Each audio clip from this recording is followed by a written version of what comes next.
Hello, BookTube. I've got 10 more random books for you. Today, I've done this a few days in a row now. I really enjoy it. I just call up a random row of books and get to talk about them with you. Pros and cons, well, not necessarily the books that I like, not always books that I can recommend, but usually a pretty good variety. I read a pretty wide variety of books, and I have always done so. So let's do a few more and see what we see. All right, we've already done you. Oh, all right. Here, okay. This next one is Andrew Eames. I don't have a copy of this anymore. I bet I don't have a copy of a lot of these. This is the 855 to Baghdad. And it's a fascinating book. I remember really enjoying it. It's a combination of gimmicky travelogue because the author wants to trace some of the travel routes that Agatha Christie took. Hence the callback to the allusion to a title of one of her mysteries. He wants to trace some of her routes, not only where she went, but how she went there, the exact method of conveyance, if possible, the exact kind of train, the exact routes. But it's not just that. I mean, I would be prepared for that kind of a gimmick to just be all that you need to sell a book. But there's more than that going on here. This is those parts of the book are interspersed with really good biographical sketches, vignettes of Christie. It really is a satisfying way that they twine with each other to the end of the book. You Agatha Christie fans out there who maybe read her mysteries and love them, or read about her, or read mysteries where she's the star, you might want to find this book if your library has a copy. Okay. Oh, I don't have this. I don't know that I would want it. This is the complete Calvin and Hobbes. In a box set. I got this once upon a time from the publisher. This is a box set of long hardcovers that God only knows what you would pay for this now on eBay. I have no idea. Once upon a time, Calvin and Hobbes paperbacks were so plentiful that I viewed this as a weird excess, so I didn't keep it. And for those of you who are too young, born in the 21st century, or who are from outside of the U.S., Calvin and Hobbes was a comic strip. A newspaper comic strip, hence the long length of these books, because they are meant to take into account the longitudinal look of a 3-panel weekly comic, and then the bigger full-color Sunday iteration of that comic. And Calvin and Hobbes is great. Absolutely great. It's the story of a psychopathic, homicidal little boy, as all little boys are, and his stuffed tiger, Hobbs, who is alive and perfectly able to give philosophical and cutting, sarcastic remarks to Calvin and with Calvin about everything. They are best friends. But everyone else in the world sees Hobbes as just a stuffed tiger. No one else sees him alive and tiger-sized except Calvin. And wonderfully, Santa's elves, who also know that Hobbes is as real as anyone gets. This is hilarious. They're hilarious. They're wonderfully done, wonderfully drawn by Bill Watterson. They're hilarious. They're incredibly touching when they want to be. And I remember loving Calvin and Hobbes. Little did I guess, that this was going to represent the final flicker of great newspaper comics. That it really wasn't going to happen anymore. That once upon a time they were everything to me, and they had their ups and downs, and they had their great shining moments and their great ongoing properties. And I guess on one level that would go on forever, but no, no. The whole era pretty much ended with Calvin and Hobbes.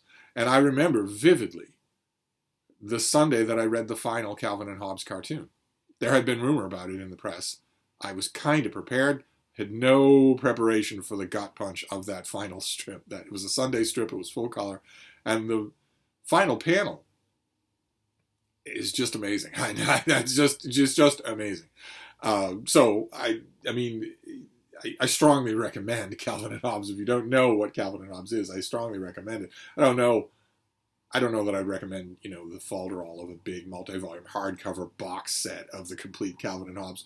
There were, in the course of the cartoon's heyday, there were volumes that collected Calvin and Hobbes, the Lazy Sunday Calvin and Hobbes, big hardcover collections of a lot. One of those probably you could get for cheap, and that would be enough to give you a sense of this. Okay, then we have Stephen Sears. This is American Civil War history. This is his book about Gettysburg. Big thing that I wish I had as a dust jacketed hardcover. I never see it in the wild. And this is, of course, even people who don't know anything about the American Civil War will usually know something about Gettysburg because it was the pinnacle of the war. It was the last time that the South entertained crackpot ideas about winning the war, or even about making their defeat so costly that some sort of armistice was going to happen. That was never going to happen. Those were insane ideas from 1861 on. That was never going to happen.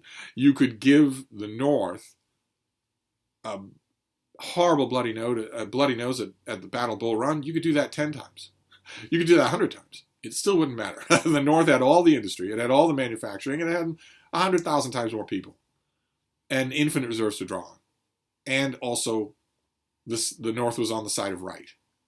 So you weren't, despite the fact that the South often dreamed about it, you were not going to get a major European power to intervene in the American Civil War on the side of people who were fighting for slavery. That wasn't going to happen.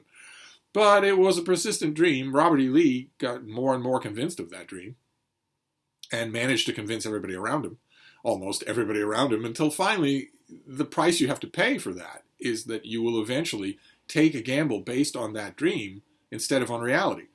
Lee was very careful for almost all of his career as a professional soldier never to do that. He was an uncanny sizer up of ground, an uncanny intuitor of strengths and weaknesses until Gettysburg, when he decided to march a huge block of his effective fighting force across a gigantic swath of gently sloping open ground under the eyes of fixed artillery. Anyone could have looked at that ground. If you go to the Gettysburg site, to the Gettysburg national site, and stand there on the ground of Pickett's charge, anyone, you don't need to go to West Point, anyone could look at that ground and say, this is insane. This is absolutely insane. They're not going to run out of ammunition anytime soon up on that ridge, and they've got a clear view of you, and you can't hit them. So they're just going to fire at you the whole time. You can't cover this ground. You can't possibly do it. You will devastate your forces. And Lee didn't think it, or thought the devastation would certainly happen, but it wouldn't be bad enough to stop them from taking that ridge. It's full of personalities. It's the subject for a great American historical novel. It's the subject of any number of great histories. It's people ponder on every minute of Gettysburg, the actions of every person who was there.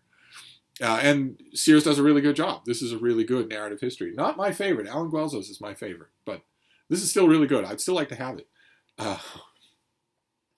Okay, all right. Well, I think we're blasting back to the 90s here. This is Gilgamesh the King by the great Robert Silverberg, the great science fiction author Robert Silverberg. Here, not so much writing science fiction as just adapting the story of Gilgamesh, the ancient epic of Gilgamesh, with a Soloflex body on the cover. This is really that. I don't know the exact origin stories of why Silverberg thought to devote time to this book, and there was a sequel. I don't know quite why that was. Usually, if you study what was preoccupying Silverberg at any given time, you can guess what book is going to come out of that preoccupation in a couple of years. That's usually true. And I'm thinking that I can probably guess what this was. In Silverberg's defense, it's almost never a question of what will sell. In his defense, that's almost never the case. It's usually that something preoccupies him for a while, it goes down deep in layers of creativity, and then a couple of years later, it becomes its own book. And I think it's fairly easy. We'll never know for sure what the origin of this thing is, because I don't think there's going to be a biography of Robert Silverberg, which is kind of weird. I would hope that there would be, and that it would be a mainstream thing. But when have science fiction authors been treated that way? Almost never. Almost never. He's kept extensive documentation of his own life, still alive, still writing at like 170. So it's possible that he is safeguarded against that, and maybe there's somebody who wants the job. I would love to know. I think I can trace the origins of this book, but the book itself is good. Nothing that Silver wrote is really not good. Okay, then we have the Oxford History of the United States. This is a multi-volume thing that Oxford does, and they don't do it. They take a brief from a historian for a block of years. It doesn't necessarily have to be neatly bookended by anything. They are mainly going for the worth of the narrative, and they regularly swap out their older volumes with new looks at roughly the same time period. This is by James Patterson, but not that James Patterson, and this is Grand Expectations. And this is the post-war America. So America from the immediate aftermath of an American president ordering the incineration of 2 cities full of civilians with a new doomsday weapon, to that brief period of time when the United States was the only country on earth that had that doomsday weapon, and then into the immediate fallout of that, no pun intended, where a Cold War erupts, and you have a bunch of presidents. This deals really well with a handful of signpost presidents, people who really shaped their age. But Patterson does a really good job with everything else, too. This is not just top-down history. You're going to give it a top-down cover, but this is not just top-down history. I liked it a lot. I thought it was a little tinny on one of the men pictured on this cover, Lyndon Johnson, but otherwise very good. I never see this in the wild. I never see copies of the Oxford History of the United States at all. The one that you're most likely to see is middle cost volume, The Glorious Cause, about the American Revolution, which is also very good. There isn't a volume in this series that I don't like. But I'd love to find a physical copy of this thing and give it a reread. It's been a while. Okay. All right. This is a Haynes manual. This is a Haynes manual for a military vessel. But it's not a military vessel that exists yet. This is the Haynes manual for the USS Enterprise. It's an extremely detailed technical manual of the USS Enterprise, NCC 1701. No bloody A, B, C, or D. This tears down everything that you'd want to know, cross-sections of every part of the ship and how it all works and what its capacities are and what the weights of the components are and whatnot. It's a hell of a lot more detailed than the old Star Trek technical manuals. Once upon a time, you used to be able to buy the Star Trek technical manuals that came in a folded engineer's pouch. I have no idea how valuable that thing is. I remember years and years ago, I was looking at a box of stuff that had just come into the Brattle. Just a box, a pile of random stuff. And a whole bunch of stuff on top was just old Star Trek novels. And I was telling everybody there, oh, isn't this great? Oh, I've got a bunch of tedious Grandpa Simpson stories to tell about this.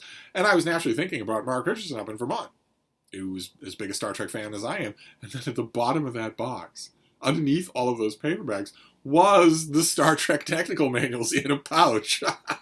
It was amazing. My eyes just bugged out of my head. I thought immediately, oh my God, Mark has the greatest luck in the world driving around to used bookstores up in Vermont and charity shops and whatnot, but he'll never see this. Never in a million years. And it's still, I don't know if you can find the exact video, but I cackled out loud when I saw it. I sent him a box of stuff up to Vermont one time. I put a whole bunch of stuff in there, in that box. And there was a period on Mark's channel where he would do hauls of boxes of stuff that I sent him. Right? I mean, he'd do hauls of anything that he got in the mail, and even including my stuff. And I remember watching that video, and I don't know how visible it would be. Mark does not have the most expressive face, but I know the exact moment in that video when he saw the Star Trek technical manuals. He hadn't reached it yet, so he couldn't talk about it, but I saw the look on the moment that crossed his eyes, that when he saw it in the box and realized what he was getting. He did the same look that I had. Because you never see it. You absolutely never see it out in the wild. Especially, the folks at the Brattle, they don't care about this at all. So they were, they were perfectly happy to just quote me a dirt bottom price. This is more than that, and I never see this out for sale. This is a lot more than that, a lot more detailed. If you're an engineering type and you like a breakdown of things, you're going to love this for the Enterprise. I used to have a poster that Paramount put out that was a cross-section of the USS Enterprise. I used to have a big, huge poster. I wish that instead of just letting it fritter away in the attic room that I used, I would have had it matted and framed. I wish that I still had it. Uh, all right, well, we're still talking about schematic breakdowns here. This is Bernie Hogarth. This is his book, Dynamic Anatomy. His book about human anatomy, about how to. This is a sketching book that exaggerates things. Of course, Bernie Hogarth was a Sunday comics artist. He was a Tarzan artist. He was a comic book artist, basically. He would not have called himself that, but he in comic book art, you are dealing with extremely dramatic anatomy. There are none of the rounded edges and flat corners of normal human anatomy. Instead, you're sharpening and heightening everything, which can be a really instructive way to get a handle on that basic anatomy just in general. You can round it and soften it yourself later on down the line, but it really helps to know what it looks like if you amp it all up and strip it all of any kind of mitigation. So that's what this book does for the head, the hands, the knees, everything about human anatomy. Wonderful, wonderful stuff. Wonderfully done. If you study this book, I've studied this book. I've I don't have a copy of this at the moment, but I've had copies of this thing many, many times, worn them out. And your own style will develop from this. You need not worry that if you just follow what Bernie Hogarth is doing, you'll just come out as a watered-down Bernie Hogarth. No, your own style will follow from this. But it helps to know where everything is. It helps to know exactly where the thigh muscles of a human leg attach. So that it helps to be able to do this from memory rather than needing a model.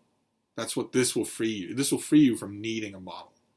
So that if I were to say to you, all right, take a piece of paper and draw a human male in a kneeling position, you could do that. And you would know where the knees are, where the hips are, how the feet are going to bend in the back of the picture. You'd know all of that from this. So strongly recommend it. Again, I have no idea if Bernie Hogarth's Dynamic Anatomy, he did a bunch of other books too. I have no idea how collectible they are. They might not have been in print in decades. I never see them. All right, this thing I do see. This is the Library of America. I've praised it many, many times on this channel. It's a great American version of national literature with uniform black dust jackets with a red, white, and blue stripe across the middle. They're really well made, sewn binding, acid-free pages, built-in bookmark, a cloth bookmark, and also they're refreshingly minimal in terms of their editorial fussiness. There's no introduction. There's no one is paying Stephen Fry to write something, nothing like that. And the notes are of the most utilitarian kind. Just what do you need to understand the specifics of the text? No dilations on anything. That can be very refreshing. The Library of America volumes are very, very refreshing. And this is one for Mark Twain. And this is his Mississippi writings. So it has Life on the Mississippi, which is terrific. It's absolutely terrific. And it has Huck Finn and Tom Sawyer, his two most famous books. It also has Pudd'nhead Wilson, which is overlooked as a Mark Twain book. It's actually very, very good. At times, very effective. And it's here as Mississippi writing. Here I would, if I were going to quibble, I would also include Twain's last book, Is Shakespeare Dead?, which is deeply grounded in his days on the Mississippi. That's a springboard of the whole book, but it's about other things. It doesn't end up being about the Mississippi. I would argue that a lot of these things don't, but Life on the Mississippi is so good. And here you get, onion skin thin pages that are still really, really good, really bright. So you can fit a lot in a normal-sized Library of America volume. You've got 4 works listed there, but this is not a big, fat book to hold. I'm often tempted when I'm out and about, I'm often tempted when I see Library of America volumes to just grab them. I'm often tempted to do that. Okay, all right, this is Victor van Ballenberg. Okay, this is his book, In the Company of Moose. And for those of you who do not live in North America, moose are our largest indigenous deer population. And when you think of deer, you might be thinking of that thing at the end of the lawn that you sometimes see in the autumn, and maybe they come by in the spring with their little fawns, and oh, isn't that wonderful? And that's not the kind of deer I'm talking about here. Moose are gigantic. They're absolutely gigantic. And despite what the author in this book says over and over again about them being basically peaceful and really wanting no trouble, That has not been my experience. They definitely want trouble. And boy, oh boy, can they do it. When I say huge, you are not picturing an animal big enough. You are not doing it. These things are absolutely gigantic. And the males, the ones with the gigantic antlers, 10 feet across, are often in a very bad mood. This isn't always their fault. Park rangers and specialists will say that they can be unpredictable when they're in rut, when they're in their mating season. They can't possibly be in rut 24 hours a day. That's humans. That's not moose. And yet, and also I can't blame them in another sense, because moose are often plagued by ticks and insects, just plagued by them, to the point where a big adult, or a slightly smaller female, will give a shake. They'll be standing there on just a plain grass prairie. You'll be watching them, and they'll give a shake, and there'll be a little spray of blood all around them, because they're being eaten alive by the hordes and hordes of parasites all over them. So I can't, I guess, completely blame the adult, especially male moose that I've encountered for being in such bad moods. Nevertheless, if you're walking through one of those, let's say a wooded meadow, in the north of the United States, up by the Canadian border. If you're walking in one of those meadows and one of these things enters the meadow, you will feel like you've stepped into the Pleistocene. It's just gigantic. And they're mighty fast and mighty nimble on their feet. And they also spell trouble. I mean, the males with the big antlers are the ones you don't want to encounter, because if one of them wants to hurt you, that's going to be trouble. There's not a lot that a big coordinated pack of dogs is going to do to discourage such a thing. At least for the first charge or two, and one is all it's going to take.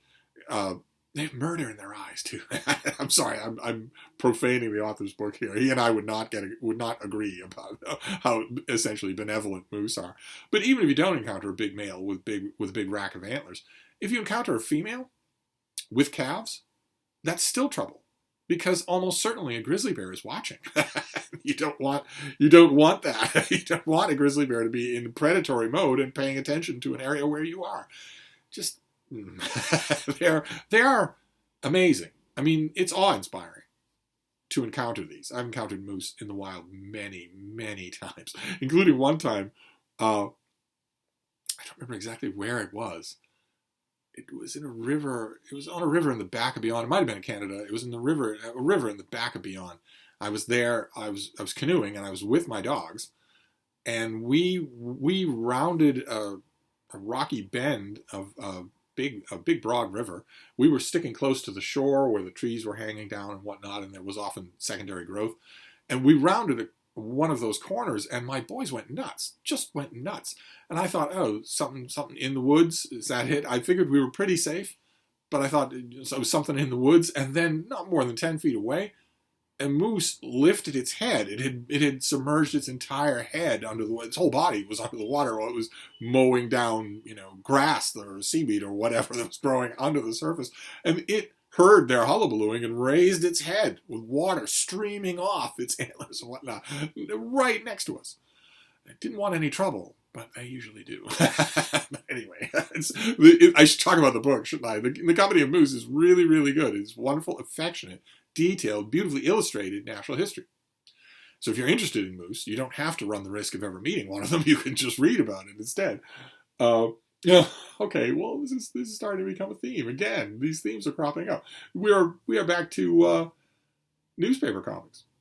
I mean, we had Calvin and Hobbes, and we had Bernie Hogarth, who did Tarzan for the newspapers. But now we have another great classic of newspaper art, another great newspaper comic strip. This is Walt Kelly's Pogo. This is just, we have met the enemy, and he is us.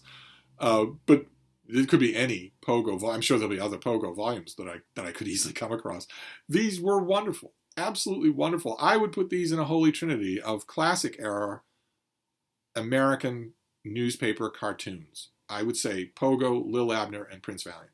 And certainly I know Pogo, Lil Abner, and Prince Valiant backwards and forwards. I ate them up, and they are. Pogo was political commentary, but it was done perfectly well, so that your kids reading it would be laughing their heads off. They would be loving it, because it's the adventures of a lovable band of animals living in the Okefenokee swamp, led by, the main character is Pogo the possum. Just an ordinary guy. It's just an ordinary, somewhat of a naive, somewhat of an innocent, and he's surrounded by people who have all sorts of loud opinions about everything, but mainly about politics. You will see characters come on here who, it might be a dog, it might be an owl, but they look a lot like Spiro Agnew or Lyndon Johnson or Richard Nixon, and you get the point. You as an adult get the point. But Kelly was such a genius. He was such a genius that it works on both levels at the same time. Just wonderful. Absolutely wonderful. Pogo is wonderful. I wonder if that's going to be oh, well, we've got more cartoon stuff. This is comic books. This is Superman, cover by cover. Big oversized thing that shows a whole, it doesn't show all the Superman covers, my God, that would be a big book. But it shows all the different interpretations of Superman that have existed. That's what it's going for. It shows you great iconic covers, but also other interpretations. You've got a lot of them right here, right? I mean, there's Kurt Swan right there. You've got Jim Lee. You've got Joe Shuster, Ed McGuinness, Kurt Swan again. It's good. Kurt Swan should be on this a number of times. Alex Ross is on here. Neil Adams is on here. Jim Lee is on here. This is all the various ways that, and John Byrne is on there as well. All the various ways that Superman has been visually interpreted over the course of his existence. A big picture book that is perfect for any fan of Superman. Although, again, as with so many books on this list, I don't know whether or not this thing has become collectible. I didn't check with that ahead of time. I should probably do that for the next 10 random books. I don't know if this has become collectible. It might, for all I know. It was a beautiful thing. It had an illustrated naked hardcover, but also a dust jacket that was also illustrated. Wonderful thing to just while away time with as a Superman volume. Okay, and then we'll finish up, because I'm going on again here. We'll finish up with Sheila Radley. I don't know where Sheila Radley exists today. Is Sheila Radley still in print? This is an Inspector Quantrill mystery. She wrote murder mysteries. And this is called This Way Out. And it is an elaboration, I think a very affectionate elaboration, on Strangers on a Train by Patricia Highsmith. In this time, it's two people who really have problems with their in-laws. One hates his in-laws, and the other is just afraid he's going to be shackled with the care of them for the rest of his born days. And a plot ensues that has a lot more working parts to it than Strangers on a Train. And Inspector Quantrill has to come in and figure it all out. And he's a well-drawn character. This is, I think, the only Inspector Quantrill murder mystery that I've read. I know that he starred in others that I never see them. I never see these out in the wild. So this is the only one that's in my collection here. That's in my list. And I recommend it if you can find it. I recommend it. We'll end with a murder mystery here. But anyway, there you go. Those were 10 random books. 10 random books. Just a walkthrough, see what's of interest, see what you didn't know about, maybe you want to know about. So I'll wrap this up for now, and I'll be back. Thank you, BookTube.